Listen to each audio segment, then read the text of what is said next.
Oke.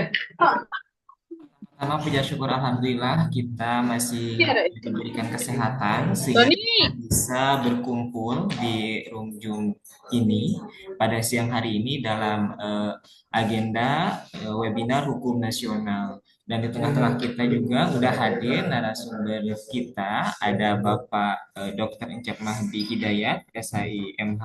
Selamat siang Bapak. Juga yang saya hormati founder Ruas Hukum dan Partner Law Office ada Bapak Wisnu Bayu Aji SH. Selamat siang. Juga yang saya hormati CEO founder Ruas Hukum ada Kang Jamiluddin SHMH.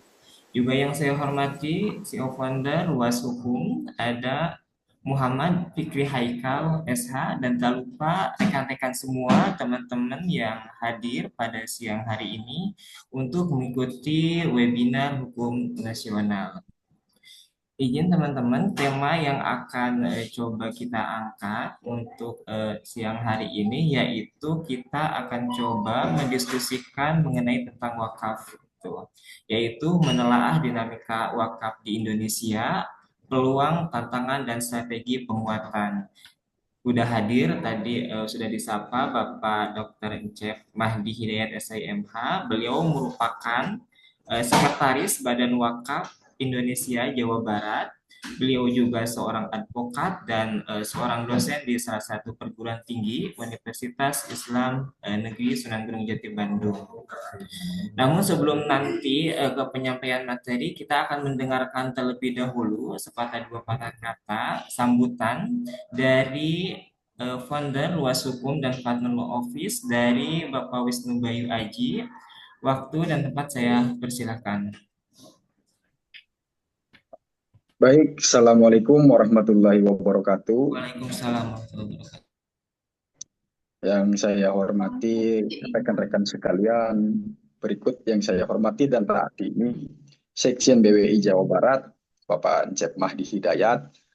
Terima kasih Pak sudah berkenan hadir dan meluangkan waktu untuk mengisi materi dalam seminar hukum nasional kami yang bertema tentang wakaf.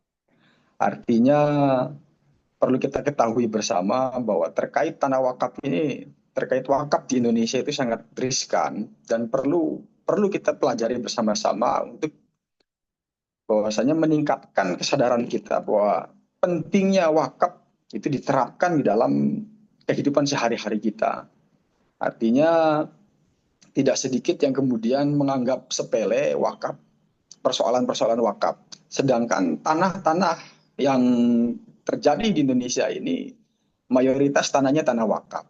Nah, sehingga perlu kita ketahui bersama bahwa bagaimana kemudian tanah wakaf itu bisa dimanfaatkan dengan sedemikian rupa, kemudian bagaimana tanah wakaf itu bisa berdampak baik untuk lingkungan, bagaimana tata kelolanya dan implikasinya seperti apa. Langsung saja ke materi dari Bapak Sekjen kami, Sekjen kita semua, Bapak Encep Mahdi Hidayat, selaku Sekjen Jawa Barat PWI. Mudah-mudahan beliau menyampaikan dengan baik dan detail dan kita bisa menangkap ilmu yang akan dipaparkan oleh beliau. Sekian dari saya, mohon mangga dilanjutkan langsung Pak Moderator. Siap, terima kasih Pak. Baik teman-teman, tanpa berlama-lama lagi, mungkin kita langsung ke penyampaian materi. Oleh karena itu, sebelum nanti ke penyampaian materi, teman-teman yang belum kameranya dibuka, boleh untuk dibuka terlebih dahulu. Gitu. Baik, waktu dan tempat Bapak Dr. Cep Mahdi Hidayat, SHMH, waktu dan tempat saya persilakan.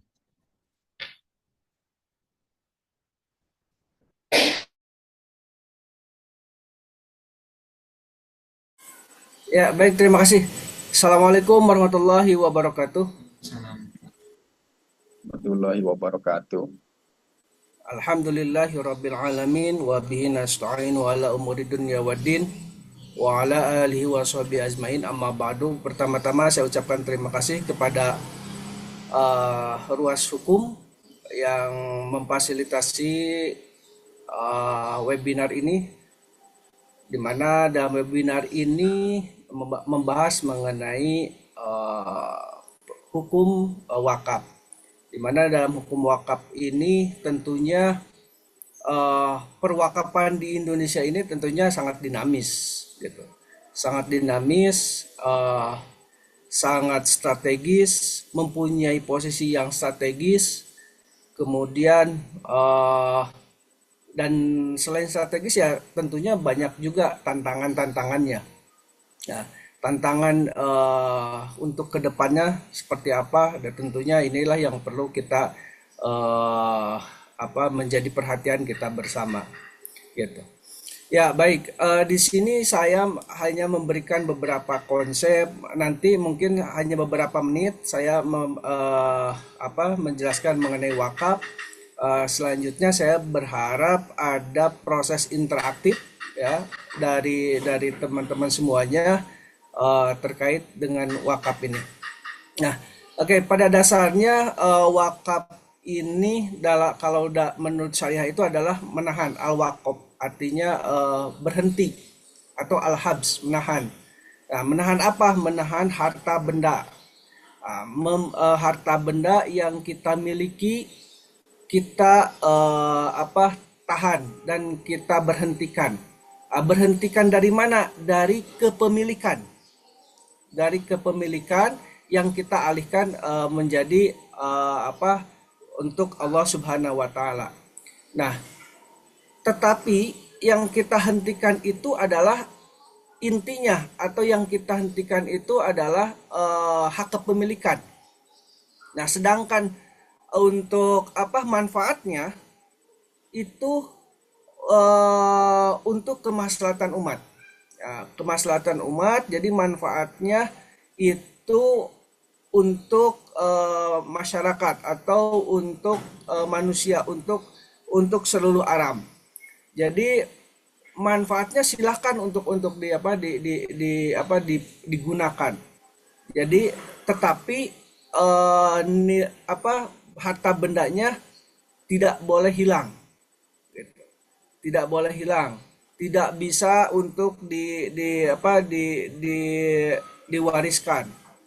Jadi pure tanah harta benda tersebut beralih dari kepemilikannya. Nah, sedangkan dalam definisi hukum Islam, hukum nasional, wakaf ini adalah perbuatan hukum wakif, berarti perbuatan hukum seseorang untuk memisahkan dan menyerahkan sebagian harta benda miliknya untuk kepentingan ibadah atau kesejahteraan umum.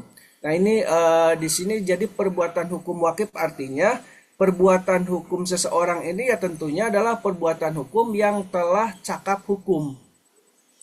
Artinya kalau di bawah pengampuan atau masih anak kecil atau orang gila, nah itu masih tidak bisa. Jadi perbuatan hukum wakif atau perbuatan hukum yang sudah cakap hukum. Ya, untuk memisahkan dan menyerahkan sebagian harta. Nah, di sini hartanya di sini pun hartanya harus harta milku ta'am, artinya kepemilikan yang penuh. Bahwa harta benda itu adalah milik saya. Milik saya yang tidak ada sengketa, yang tidak ada dalam penguasaan orang lain, yang tidak ada dalam satu jaminan, artinya milik kepemilikan penuh. Yang kemudian kita serahkan. Serahkan kepada siapa? Biasanya kita serahkan kepada pengelola, dalam hal ini nadir. Nah, dalam hal ini nadir. Jadi ketika kita menyerahkan tanah atau misalkan menyerahkan harta benda wakaf kita kepada orang lain untuk dikelola oleh nadir, kepada nadir ya. Nah, maka pada saat itulah tanah harta benda kita sudah bukan milik kita, tetapi beralih ke milik Allah, hakullah. Nah, dalam hal ini ke hakullah yang diserahkan kepada nadir. Nadir dalam hal ini tidak mempunyai hak kepemilikan. Yang ada nadir punya hak pengelolaan, hak pengembangan, hak pengadministrasian, hak pengawasan. Untuk apa ya tadi? Untuk menjaga, untuk mengelola, untuk mengembangkan harta benda yang sudah diwakafkan tadi. Itu. Yang manfaatnya yang manfaatnya adalah untuk untuk ibadah, untuk ibadah dan untuk kesejahteraan umat atau kesejahteraan umum. Sehingga eh, manfaatnya itu untuk umum yang kemudian pahalanya mengalir buat si wakif gitu. Jadi wakif hanya mendapatkan pahala dari manfaat harta benda yang sudah diwakafkan itu. Nah, hal ini bisa dilihat di dasar hukumnya, yaitu kalau di dalam ini ada Al-Qur'an surah Al-Baqarah ayat 267, kemudian Al-Qur'an surat Ali Imran 92, kemudian hadis Umar bin Khattab yang mewakafkan tanah di Khaybar. Kemudian ada ijma ulama atau sebagai amal jariah yang berpahala terus. Nah, di sini dari wakaf itu suatu amal jariah yang akan pahalanya akan terus mengalir. Kalau di dunia hukum itu selama langit runtuh, maka kebenaran harus dijunjung. Nah, kalau ini sebelum langit runtuh, selama langit belum runtuh, maka pahala itu akan terus mengalir. Gitu. Akan terus mengalir.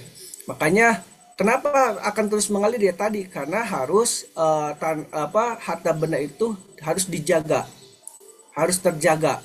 Bagaimana misalkan kalau harta benda itu misalkan berkurang atau berkurang, ya mau tidak mau, suka tidak suka, nadir ini harus menggantinya, atau nadir ini harus menjaganya gitu. Nah itu. Nah jadi secara dasar hukumnya dari Al-Qur'an, surah Al-Qur'an, kemudian hadis, kemudian ijma, qiyas, semuanya sudah ada.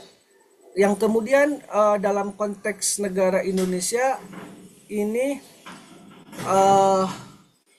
dasar hukumnya ada juga termaktub gitu. Nah, di sini ada regulasi wakafnya itu mulai dari tahun 1960 ya, di mana di dalam Undang-Undang Pokok Agraria nomor 5 tahun 1960 di sana ada pengakuan tanah wakaf sebagai hak atas tanah keagamaan dan sosial. Artinya secara regulasi tanah wakaf di Indonesia ini sudah terlindungi sejak di 1960. Yang kemudian di 1977 ada PP nomor 28 tahun 1977. Nah, di PP 1977 ini hanya mengatur mengenai teknis tentang wakaf tanah milik. Yang kemudian ada PPAIW. Nah, PPAIW di sini ada pejabat pembuat akta ikrar wakaf. Jadi ketika kita mau mewakafkan hak milik, tanah milik, itu harus di hadapan PPAIW, pejabat pembuat akta ikrar wakaf. Kalau jual beli, kalau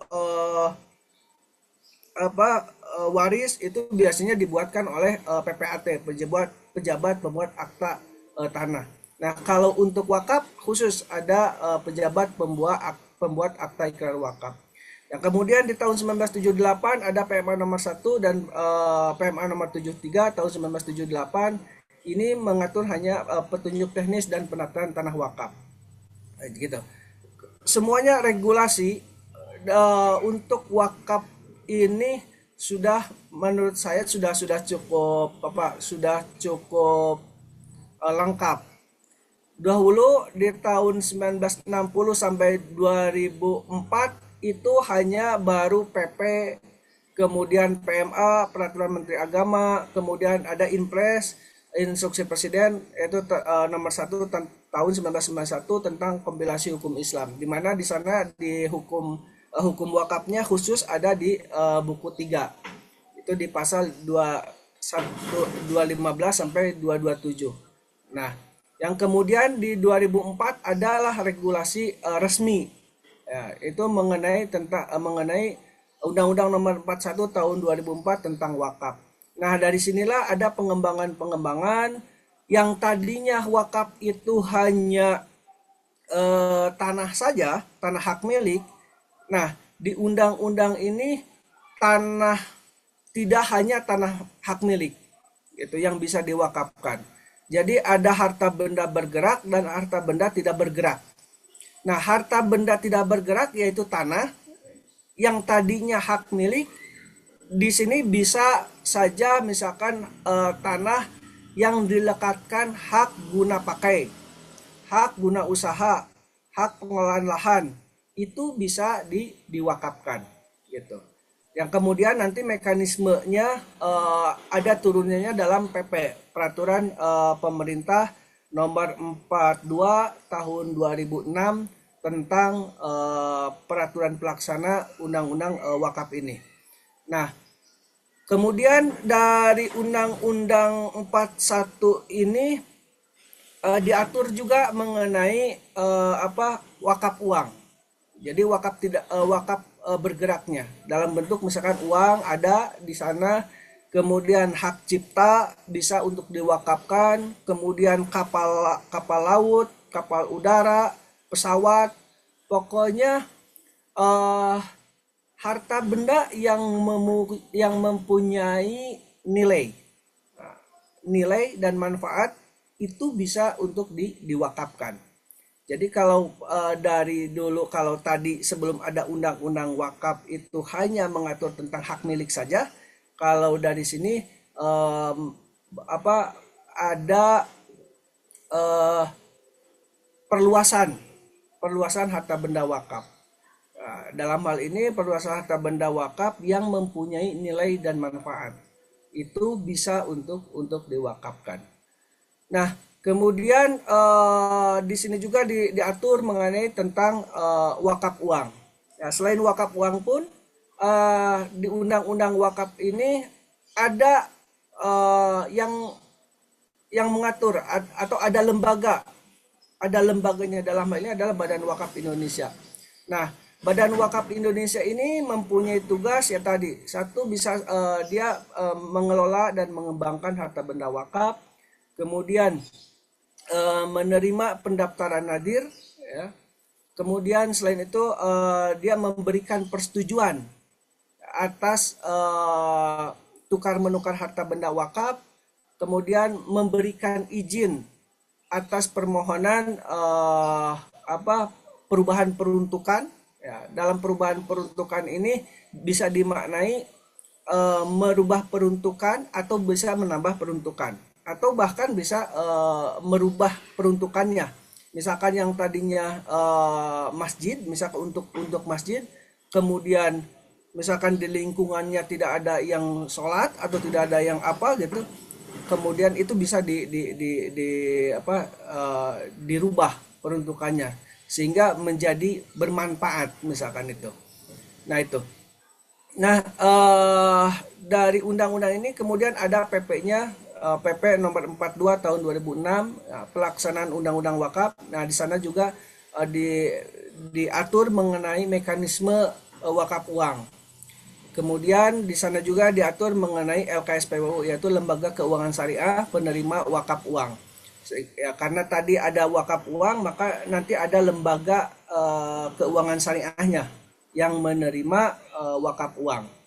Biasanya LKSPWU ini adalah terdiri dari bank-bank syariah atau lembaga-lembaga keuangan syariah yang sudah terdaftar atau sudah didaftarkan di Kementerian Agama. Jadi untuk LKSPWU ini lembaga keuangan syariah mana saja yang mereka sudah didaftarkan di Kementerian Agama. Itu. Nah, okay. Nah kemudian selain daripada tadi undang-undang, kemudian PP, kemudian ini ada juga keputusan-keputusan Menteri Agama. Nah, keputusan-keputusan Menteri Agama atau keputusan-keputusan Direktur Jenderal Bimas Islam ini ada juga Kepdirjen Bimas Islam nomor 800 tahun 2004, itu tentang pelaksanaan PMA 73, bagaimana tentang tata cara wakaf wakaf non uang. Ya tadi non uang itu tanah harta benda yang tidak bergerak. Ada juga Kepdirjen nomor 564 nomor 2022 petunjuk pelaksanaan pendaftaran tanah wakaf. Kepdirjen Bimas Islam nomor 565 2002 perubahan itu tentang perubahan Kepdirjen nomor 800. Nah, di sini sudah artinya kalau melihat regulasi baik itu dari undang-undangnya sampai keputusan yang terendah ya, KMA, keputusan menteri, kemudian nanti di sana ada keputusan BWI-nya, Badan Wakafnya, regulasi di tentang perwakapan di Indonesia ini sudah cukup kuat atau sudah cukup lengkap gitu. Namun tidak hanya regulasi yang cukup kuat, tetapi di sini banyak sekali tantangan-tantangan yang dihadapi di lapangan, khususnya terkait dengan wakaf tidak bergerak tanah gitu. Nah, ini yang banyak sekali terjadi permasalahan-permasalahan di masyarakat, dan tentunya permasalahan-permasalahan ini juga dilatar belakangi dengan kurangnya edukasi, kurangnya pemahaman, kurangnya pengetahuan masyarakat tentang wakaf gitu. Jadi banyak masih di masyarakat juga masih yang menganggap bahwa tanah wakaf itu bisa diwariskan. Artinya ketika ada seseorang mewakafkan misalkan ke Kiai A, yang kemudian oleh Kiai A ini secara ini ya merasa milik diri sendiri kepada seseorang, kepada seorang misalkan dia merasa itu menjadi hak miliknya yang kemudian mereka wariskan gitu. Nah, ini yang menjadi banyak sekali terjadi permasalahan-permasalahan di masyarakat. Nah, kemudian selain itu pun permasalahan-permasalahan itu kurangnya pengadministrasian ketika seseorang mewakafkan ya, kemudian oleh Sinadir itu tidak ditindaklanjuti dengan pengadministrasian harta benda wakaf. Artinya ketika si wakif mewakafkan kemudian diterima oleh Sinadir, stuck. Sinadir hanya menerima saja. Pengelolaannya dia tidak dikelola, hanya diam saja gitu, sehingga dari sini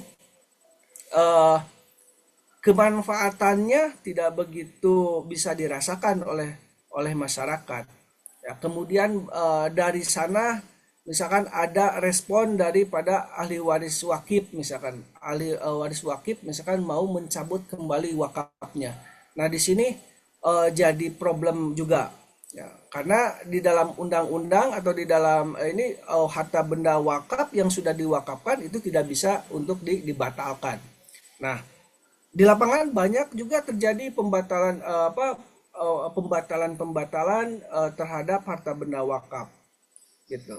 Ya karena tadi mungkin karena kurang dirasakan kemanfaatannya, atau mungkin karena dulu dia banyak harta yang pada sekarang misalkan dia tidak lagi punya harta sehingga harus dengan terpaksa misalkan meminta kembali harta benda yang sudah diwakafkannya. Nah, di lapangan itu sangat banyak terjadi. Kemudian di dalam permasalahan-permasalahan yang terjadi juga misalkan tidak hanya tadi masalah harta benda wakafnya, banyak juga terjadi ketika harta benda wakaf itu sudah maju, misalkan yang dikelola oleh yayasan, terjadi perpecahan juga. Nah, ini terjadi lagi permasalahan antara nadir. Nah, ini pun ya banyak di ini. Ya, kemudian tetapi yang jelas di kita masih banyak harta tanah-tanah wakaf atau benda-benda wakaf ini yang belum eh, dikelola dengan maksimal sehingga dari permasalahan-permasalahan atau dari ini eh, lembaga-lembaga yang terkait, baik itu Kementerian Agama maupun BWI, membuatlah suatu pedoman tentang pengelolaan dan pengembangan harta benda wakaf. Nah, mekanisme pengelolaan, mekanisme pengembangan harta benda wakaf ini sudah ada di dalam aturan-aturan BWI. Jadi secara ini seharusnya harta benda wakaf ini sudah bisa menyentuh terhadap kebermanfaatannya harus bisa menyentuh ke masyarakat gitu. Saya berpikir kalaupun misalkan tanah wakaf ini sudah dikelola dengan baik, rasanya eh, tidak ada kesenjangan sosial atau tidak mungkin berkurang angka kemiskinan atau kebermanfaatnya bisa lebih gitu. Karena semua peraturan, semua perangkat baik itu infrastrukturnya ataupun suprastruktur hukumnya itu eh, sudah ready gitu, sudah ada. Tinggal eh, PR-nya buat kami misalkan Badan Wakaf Indonesia atau Kementerian Agama yaitu memberikan edukasi atau memberikan pencerahan-pencerahan kepada masyarakat tentang perwakapan. Mungkin sementara itu yang bisa saya sampaikan ke depannya atau mungkin bisa lebih efektif dan efisien. Saya berharap banyak diskusinya. Mungkin saya cukupkan dulu sekian. Terima kasih. Baik, Silakan. terima kasih. Siap. Baik, terima kasih Bapak atas penyampaian materinya, sungguh menarik gitu. Memang berbicara dengan wakaf itu kan bukan hanya ibadah dengan pahala jariah saja gitu, melainkan mempunyai potensi besar untuk mendukung pembangunan dan kesejahteraan umat gitu. Nah, untuk sesi selanjutnya teman-teman kita masuk ke sesi tanya jawab dan diharapkan aktif di sesi ini. Oleh karena itu, untuk teman-teman yang ingin bertanya, boleh untuk raise hand. Nanti saya persilahkan untuk memperkenalkan diri terlebih dahulu gitu. Mangga teman-teman yang ingin bertanya boleh raise hand atau di kolom chat gitu. Di kolom chat juga boleh. Nah, kebetulan di sini ada Bapak satu dari kolom chat dari eh, nggak tahu Bapak atau Ade ya. Bapak Ade dari Padang, beliau itu bertanya perihal menunjukkan sebagian besar aset tanah wakaf di Indonesia belum bersertifikat gitu. Masih banyak yang tradisional belum optimal. Nah, apa kendala terbesar di lapangan gitu, seperti di birokrasi, biaya, sengketa, pemahaman dalam program percepatan sertifikasi dan strategi terpadu apa yang harus diterapkan antara Kemenak, BWI dan BPN untuk menyelesaikan masalah ini secara masif gitu. Bapak bisa dipahami? Oke, bisa langsung dijawab ya. Boleh. Ya, sebetulnya antara Kementerian Agama RI dan BPN Badan Pertanahan itu sebetulnya sudah ada eh, kesepakatan dalam percepatan sertifikasi wakaf gitu. Artinya untuk untuk tanah-tanah wakaf yang belum bersertifikat itu eh, diharapkan bisa bersertifikat. Apalagi sekarang BPN sudah dalam rangka kerjasama tadi BPN membuat program yaitu PTSL. PTSL ini pendaftaran tanah PTSL pendaftaran tanah sistematik lengkap. Nah, artinya tadi tanah-tanah yang masih tanah-tanah wakaf yang belum bersertifikat itu supaya disertifikatkan. Biasanya dalam PTSL ini adalah khusus untuk tanah yang belum bersertifikat.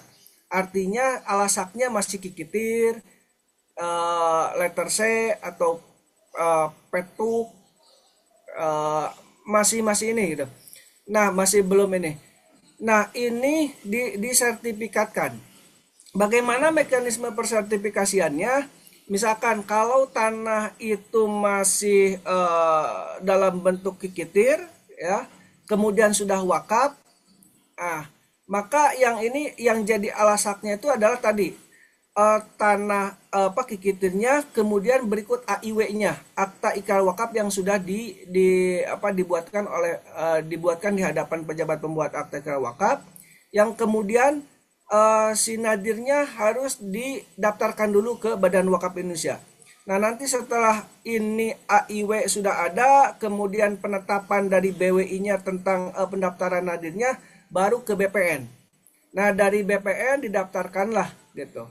Nah, untuk pendaftaran sertifikat wakafnya, ya jadi pembuatan sertifikat wakafnya itu memang 0 rupiah.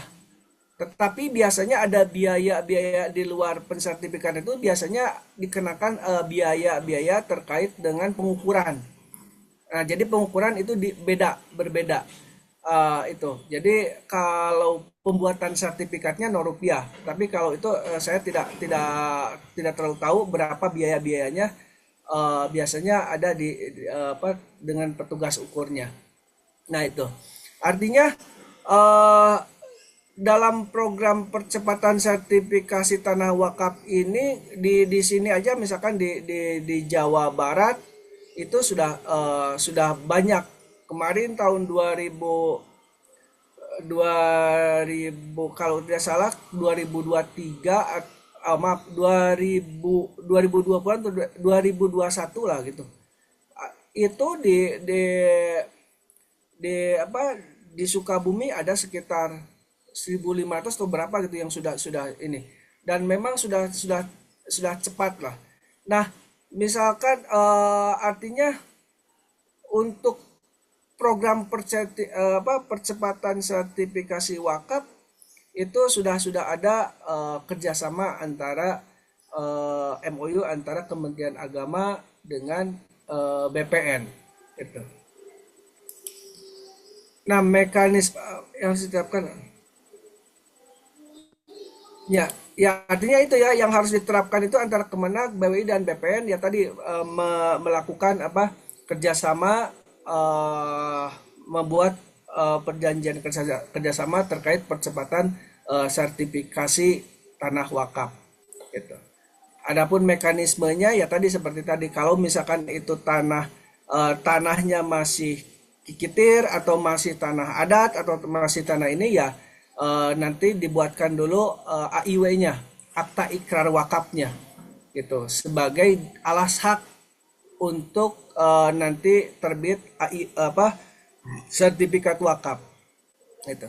Yang kemudian dari keluar AIW, kemudian minta ke BWI pendaftaran, atau kalau ada pergantian diganti dulu kenadirannya, nanti BWI akan mengeluarkan surat keputusan tentang pergantian nadir. Nanti setelah itu barulah ke BPN untuk didaftarkan.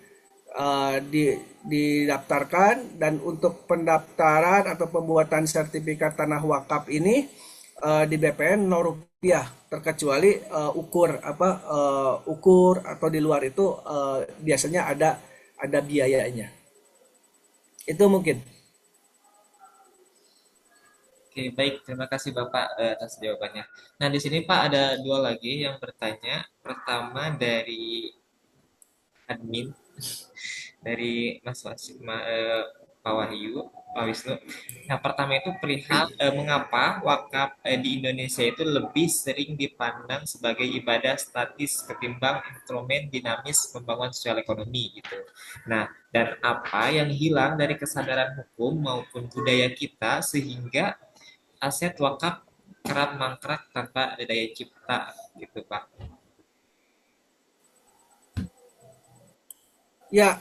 Ya tadi artinya kenapa padahal kan tadi prinsip wakaf itu adalah al-habis. Artinya menahan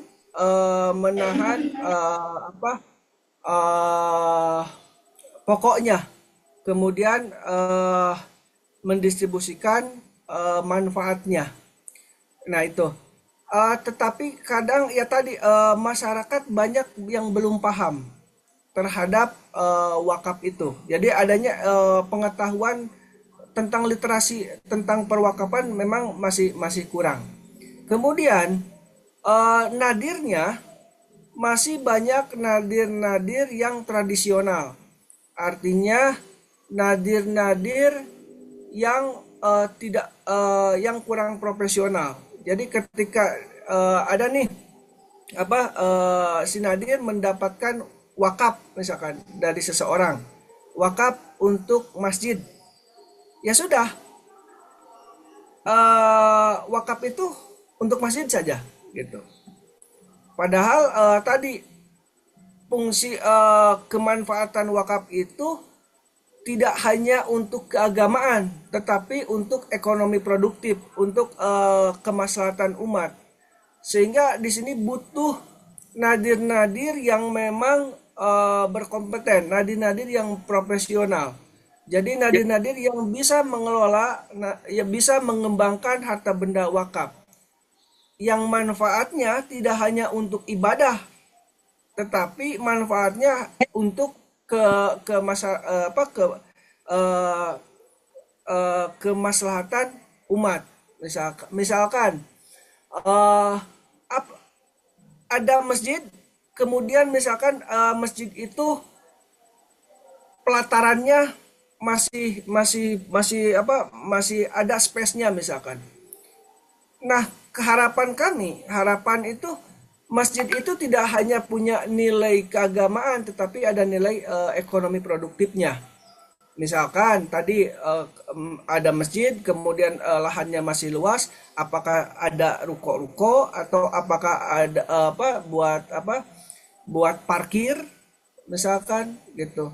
Yang nanti hasil daripada ruko, kemudian hasil daripada parkir itu bisa dimanfaatkan misalkan satu untuk pemeliharaan masjidnya itu sendiri, kedua misalkan untuk ujroh gaji daripada si pegawai masjid itu imam, gaji imam misalkan itu. Kemudian kalau misalkan bisa lebih di sekitarnya ada masyarakat yang miskin, itu bisa didistribusikan ke masyarakat miskin.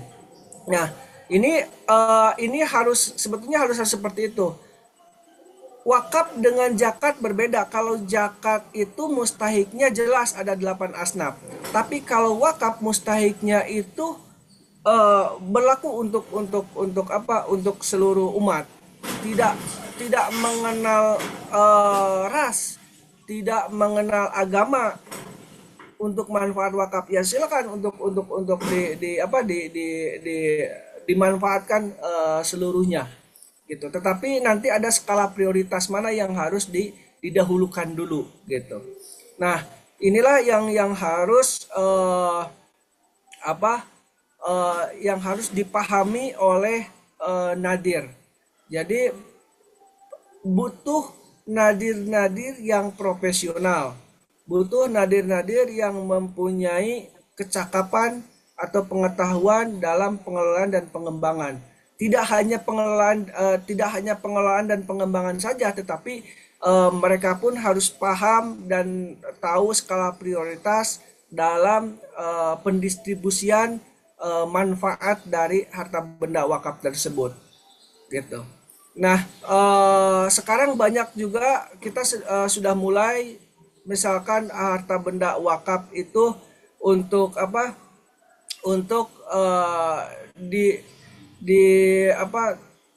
khususnya uang ya. Jadi pengumpulan uang yang kemudian nanti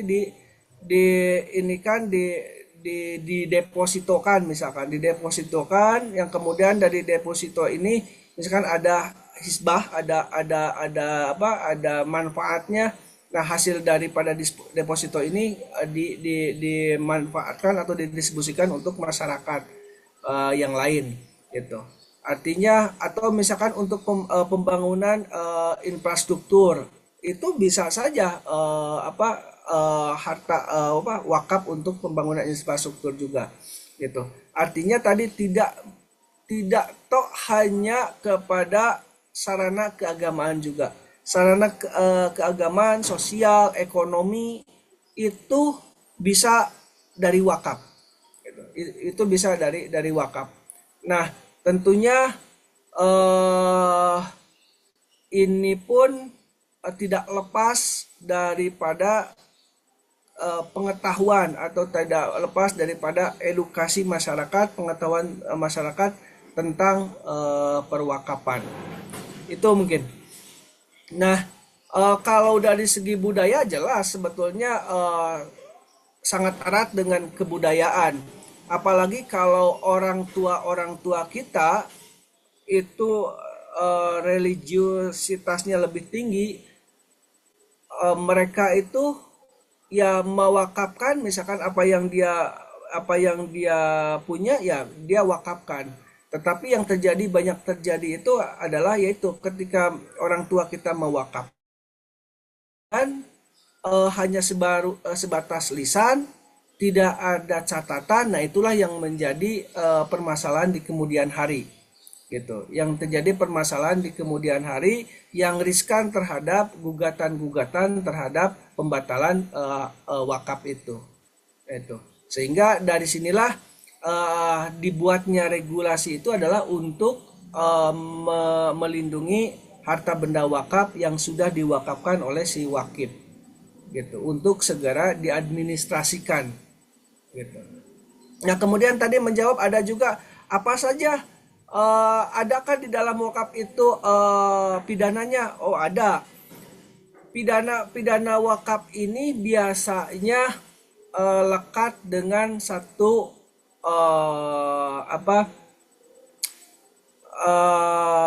lekat dengan penggelapan atau misalkan penipuan, gitu.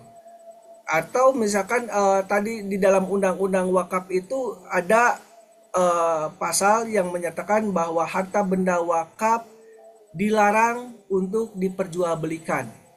Nah, jadi wakaf yang sudah tanah wakaf ini atau harta benda wakaf ini tidak boleh untuk diperjualbelikan. Kemudian diwariskan, tidak boleh untuk diwariskan. Itu pidana-pidana yang ada di dalam wakaf. Kemudian dijaminkan, itu tidak bisa untuk dijaminkan harta benda wakaf. Kemudian ditukarkan. Nah, ditukar ini kecuali ada pengecualian dalam hal penukaran. Dalam istilah kami namanya ruslah. Nah, itu ada pengecualian. Jadi untuk tukar menukar ini harus ada izin dari menteri atas persetujuan daripada Badan Wakaf Indonesia. Ada mekanismenya untuk untuk tukar menukar ini. Tetapi kalau tidak melalui mekanisme tadi, maka bisa masuk dalam pidana wakaf. Ya, kemudian dijual, diwariskan, dialihfungsikan. Ya, dialihfungsikan misalkan harta benda wakaf di dalam AIW ini misalkan tadinya untuk masjid yang kemudian ya tanpa persetujuan daripada badan wakaf fungsinya berubah misalkan menjadi lapangan. Nah, ini tidak boleh. Tidak boleh. Karena tadi untuk perubahan peruntukan itu harus izin daripada Badan Wakaf Indonesia. Sehingga kalau ada perubahan peruntukan yang dilakukan oleh Nadir, maka itu menjadi pidana wakafnya. Karena merubah tanpa izin, merubah peruntukan tanpa izin. Nah, itu. Kemudian izin pidana dari wakaf itu adalah kalau dalam hal ini mungkin korupsi ya, misalkan. Artinya di sana ada bagian bagian untuk nadir. Nadir itu mempunyai hak 10% dari pengelolaan, gitu. Nah, lebih daripada 10% itu pidana juga, gitu. Jadi misalkan nih pengelolaan wakaf itu misalkan hasilnya bersihnya misalkan 100 juta misalkan bersih. Nah, 100 juta dari 10% berapa? 10 juta misalkan. Nah, berarti hak nadir itu hanya 10% dari sana. Lebih dari sana tidak boleh. Terkecuali misalkan nadir itu selain dia pengelolaan, misalkan dia juga misalkan sebagai imam atau sebagai apalah gitu, yang ada jobnya. Nah itu beda, berarti by jobnya dia dibayar gitu. Tetapi kalau dari hasil pengelolaan itu dia mendapatkan lebih dari 10%, itu pidana gitu. Nah, inilah fungsi pengawasan pemerintah tadi di undang-undang itu ada BWI, kemudian ada Kementerian Agama, kemudian ada pemerintah, dalam hal ini ada pemerintah misalkan camat, lurah, kades, dia sebagai pengawas. Namun dia sebagai pengawas nanti ada pengawas aktif dan ada pengawas pasif.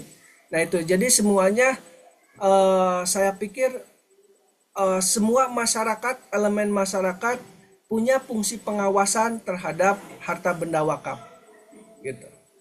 Itu terkait pidana wakaf. Ya, silakan. Oke, baik. Terima kasih Bapak atas jawabannya. Teman-teman, kita sepakati bersama untuk sesi pertanyaan kita tutup. Dan di sini yang udah masuk ke kita ada 3 lagi. Pertama, 2 di room Zoom dan 1 yang raise hand gitu. Selebihnya mohon maaf untuk pertanyaan kita tutup sampai di sini. Oh Oke. iya, oke, sedikit lagi ini ada pertanyaan, bagaimana pengawasan terhadap lembaga nadir dilakukan untuk mencegah penyalahgunaan aset wakaf? Ya, memang di dalam tadi salah satu tugas daripada nadir itu adalah melaporkan kepada BWI dan kepada KUA ya. Jadi ada pelaporan tiap minimal 6 bulan sekali atau minimal satu tahun 2 kali. Jadi per semester dia harus melaporkan hasil pengelolaannya kepada Badan Wakaf Indonesia dan kepada Kepala Kantor Urusan Agama atau kepada Kementerian Agama. Nah biasanya di ketika kita mendaftarkan kenadiran ke Badan Wakaf itu ada surat pernyataan siap untuk diaudit gitu. Jadi ada siap untuk diaudit. Jadi artinya pengauditan, pengawasan itu ada di Badan Wakaf dan di Kementerian Agama itu. Nah, dalam audit ini tentunya ya nanti akan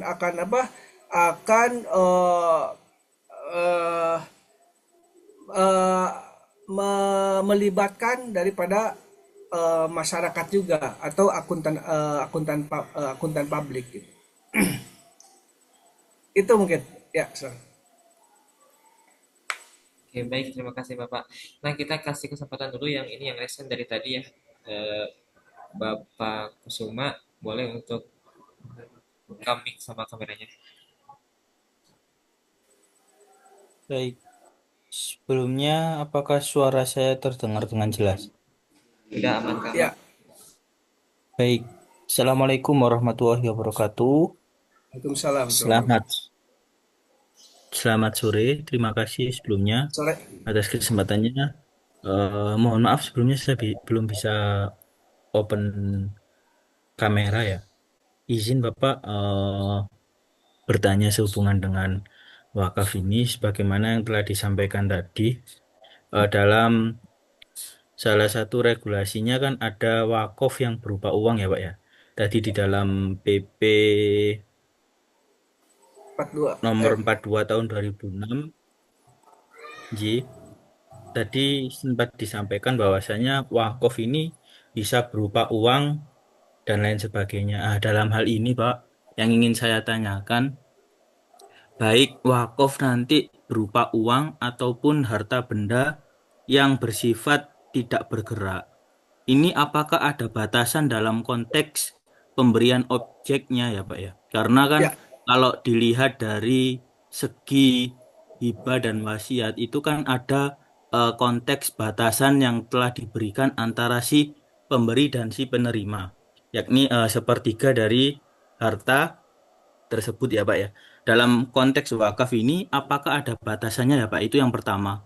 Kemudian yang kedua, dalam konteks wakaf ini, sebagaimana yang telah disampaikan tadi, apabila kondisi ekonomi salah satu pemberi wakaf atau wakif ya Pak ya, sebutannya Pak ya, itu eh, mengalami pasang surut, kemudian ditarik kembali. Dalam hal ini, bagaimana ya Pak untuk prosedur ya, secara hukumnya ya Pak ya? Mungkin ya. itu Oke. aja sih Pak. Terima kasih. Wassalamualaikum warahmatullahi wabarakatuh. Selamat sore Pak. Ya, langsung saya jawab dulu ya, biar ini. Oke, untuk wakaf uang itu atau wakaf yang tidak bergerak, wakaf yang bergerak itu memang tidak muabad, artinya tidak selamanya. Biasanya ada temporer, ada limitnya. Misalkan saya wakafkan uang ya dalam jangka 10 tahun, maka wakafnya itu adalah sampai 10 tahun gitu untuk wakaf uang. Pun dengan wakaf tanah, biasanya wakaf tanah pun kecuali tanah yang dikatakan hak milik ya. Kalau hak milik itu muabad, artinya udah given, tidak bisa tidak bisa limitatif, terkecuali tanah yang di atasnya masih dilekatkan HGU, kemudian HPL, itu biasanya limit waktunya sesuai dengan jangka waktu yang ada di dalam sertifikat HGU. Misalkan hak guna usaha melekatnya sampai 2030. Nah, maka tanah wakafnya itu baru sampai 2030. Jadi setelah 2030 kembali lagi itu. Tapi kalau wakaf tanahnya hak milik itu muabad, artinya selamanya. Nah, itu terkait limitatif wakaf. Kemudian yang barusan itu apa lagi selain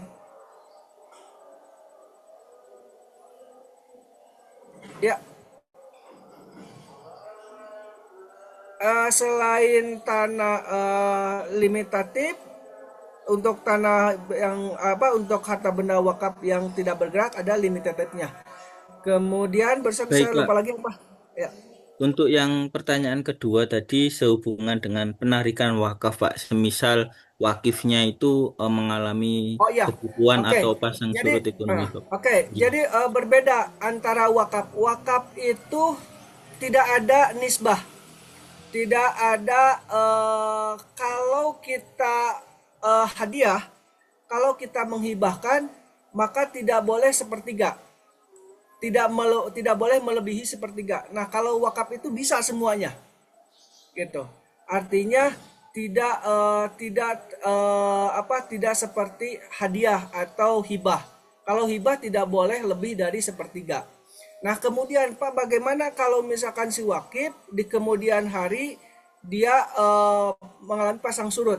Kalau hibah atau kalau itu bisa saja untuk dibatalkan, artinya dikembalikan. Tapi kalau wakaf sudah tidak bisa. Nah, kalau tidak bisa begini, pertanyaan bagaimana tadi kalau kami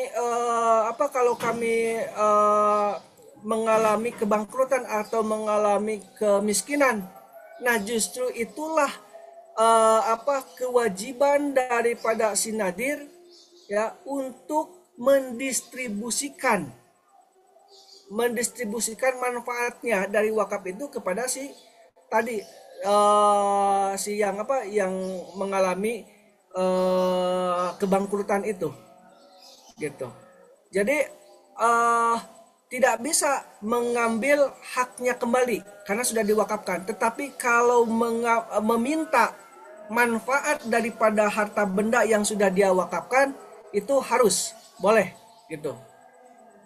Jadi berbeda antara tadi dengan hibah. Kalau hibah itu terkena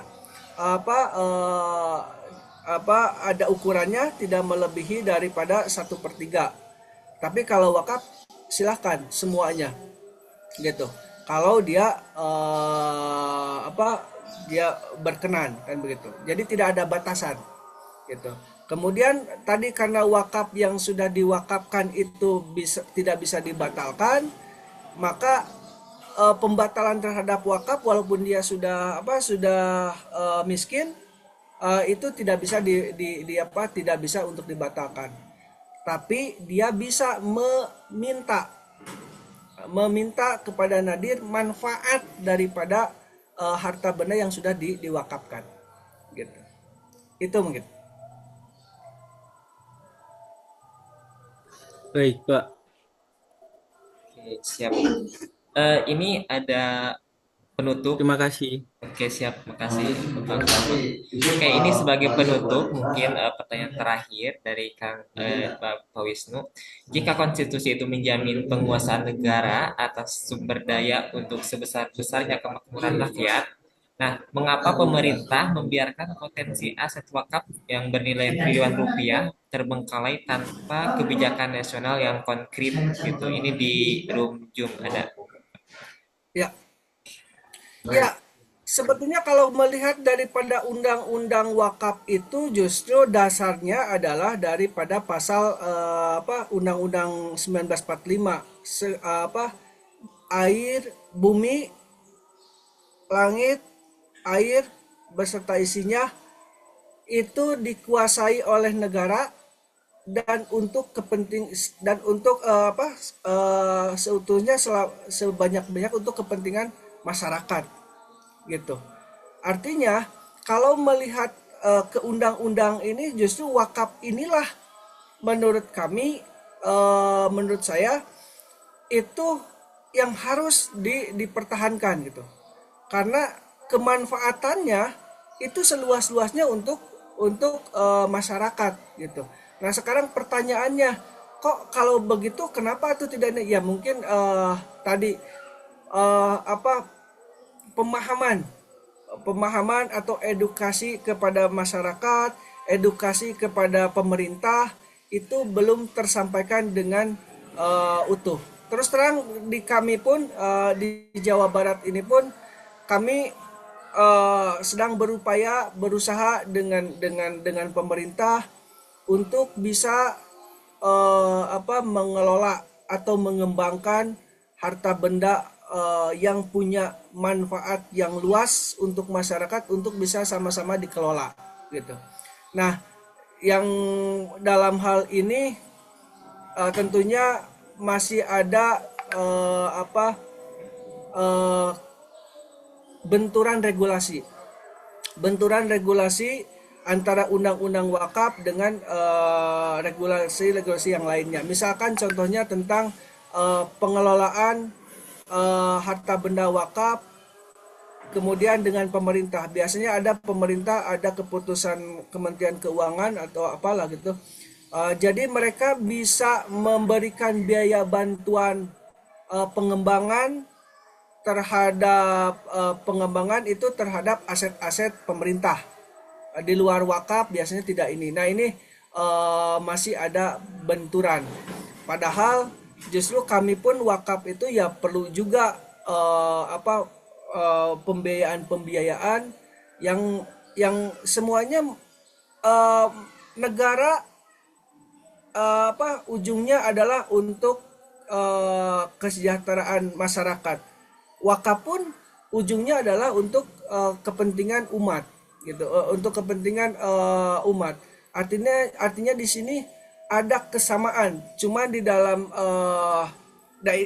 di dalam regulasi masih ada benturan atau masih ada yang belum match. Nah, inilah mungkin tantangan kami ke depannya. Kami berharap ada harmonisasi peraturan yang bisa menyentuh ke segala aspek, karena wakaf ini menyentuh segala aspek, yaitu tadi dengan dengan harta benda yang bergerak dan tidak bergeraknya. Tetapi ketika pengembangan, pengelolaan dan pengembangannya masih ada benturan, karena di pemerintah itu belum mengenal mengenai wakaf. Yang mereka kenal itu adalah hibah gitu. Hanya hibah. Jadi ketika kita mau ada pengembangan nih, sekolah kita misalkan, kalau ingin di apa mendapat bantuan dari pemerintah full, ya harus dihibahkan dulu ke pemerintah. Nah, sedangkan di dalam wakaf kan tidak boleh dihibahkan. Nah, ini masih ada benturan regulasi yang mungkin ke depan menjadi PR buat kami juga, mungkin ke depan ini bisa segera diharmonisasikan. Begitu mungkin. Baik, terima kasih Bapak. Mungkin Pak Wisnu ada yang perlu diluruskan atau gimana tanggapan? Mungkin menambahkan Pak. Siap. Ya, Ya, terima kasih Pak sebelumnya. Bahwa terkait instrumental wakaf ini kan sebetulnya berperan penting dalam sebuah bangsa dan negara. Artinya di mana di dalam amanat undang-undang itu kan disebutkan bahwasanya fakir miskin, anak-anak terlantar, jompo itu adalah amanah konstitusi yang harus diperjuangkan secara nasional, baik secara spiritual maupun aturan sebuah negara. Tetapi pada faktanya, pertama, di dalam regulasi pemerintahan memang yang saya tahu sependek pengetahuan saya, artinya pemerintah tidak menaruh rasa lebih, artinya tidak tidak memperhatikan bagaimana kemudian Badan Wakaf Indonesia itu berkembang dengan baik. Tidak diberikan akses dan tidak difasilitasi secara energik oleh pemerintah, sehingga lahirlah kekendoran dalam dinamika penataan pengelolaan wakaf tersebut, Pak. Sehingga untuk seperti halnya sosial semacam melakukan pendidikan wakaf di daerah-daerah atau posko-posko di desa-desa masing-masing itu kan masih sangat kurang. Terkait pemahaman wakaf ini, apabila kemudian masyarakat kita sadar terkait hukum wakaf, saya pikir insya Allah tidak ada lagi kemiskinan di Indonesia, karena mengingat begitu banyak sekali aset wakaf di negara kita ini, terutama daripada wakaf-wakaf dari kerajaan-kerajaan Islam. Itu belum lagi kemudian dari non-muslim, dari kawan-kawan kita yang non-muslim kemudian menyumbangkan tanahnya untuk dikelola oleh teman-teman muslim yang mewakafkan juga. Nah, artinya dalam hal ini secara amanah konstitusi negara telah lalai, negara telah cacat, negara telah melukai konstitusinya itu sendiri, Pak.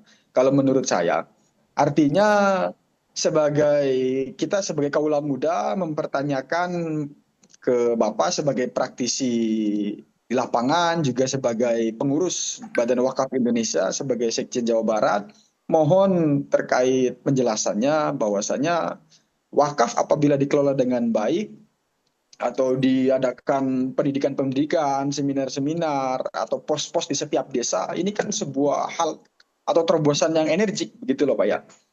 Apabila masyarakat sadar, saya pikir insya Allah tidak ada lagi kemiskinan. Mungkin seperti itu Pak. Terima kasih. Ya itulah kami berharap sebetulnya tidak hanya dalam webinar-webinar ini. Misalkan mungkin bapak-bapak atau teman-teman semuanya selaku praktisi hukum atau selaku pegiat wakaf dimohon untuk partisipasi aktifnya. Artinya untuk mengedukasi kepada masyarakat. Kalaupun misalkan membutuhkan kami sebagai BWI, dalam hal ini BWI adalah sebagai lembaga independen, itu kami sangat-sangat terbuka. Karena ya terus terang saja, karena kami sebagai lembaga independen, sehingga dalam operasional pun kami sangat terbatas. Dan terus terang saja ya perhatian kami sedikit juga ya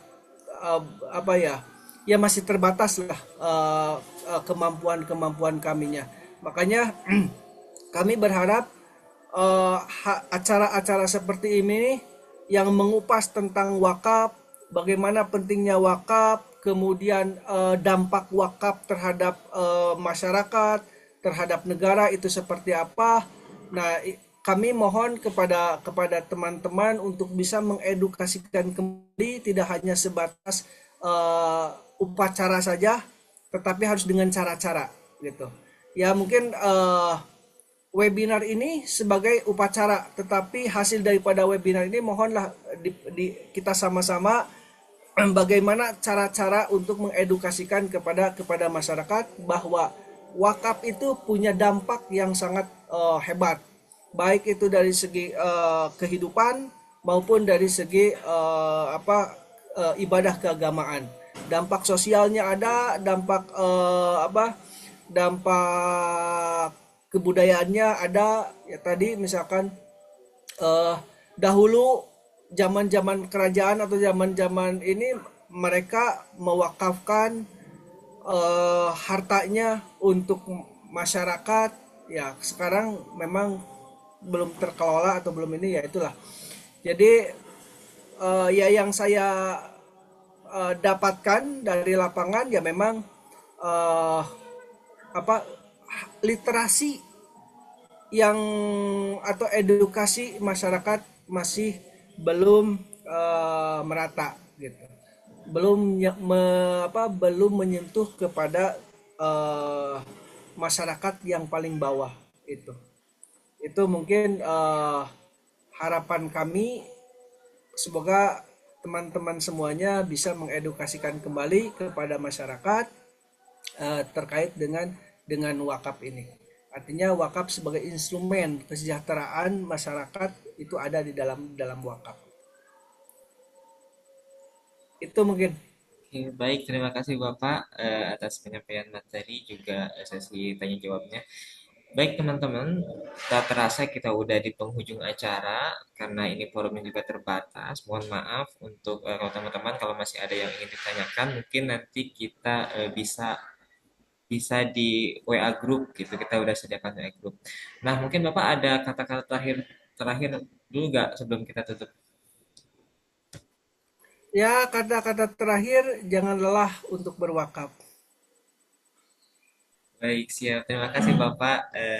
Baik teman-teman, terima kasih juga yang sudah bergabung dari awal sampai akhir. Rata-rata kita sudah di penghujung acara. Mohon maaf kalau ada tutur kata yang kurang berkenan dari saya pribadi. Namun sebelum saya tutup, mohon untuk dibuka kameranya terlebih dahulu biar kita bisa foto bersama. Boleh yang belum dibuka kameranya. Oke, baik. 1, 2, 3. Sekali lagi, 1, 2, 3. Baik, terima kasih teman-teman. Mohon maaf dari saya pribadi kalau ada tutur kata yang berkenan. Wallahu muwaffiq ila aqwamit thoriq. Wassalamualaikum warahmatullahi taala wabarakatuh. Waalaikumsalam warahmatullahi wabarakatuh. Oke, saya izin lab duluan ya. Terima kasih semuanya. Ya, sebenarnya Pak Haji.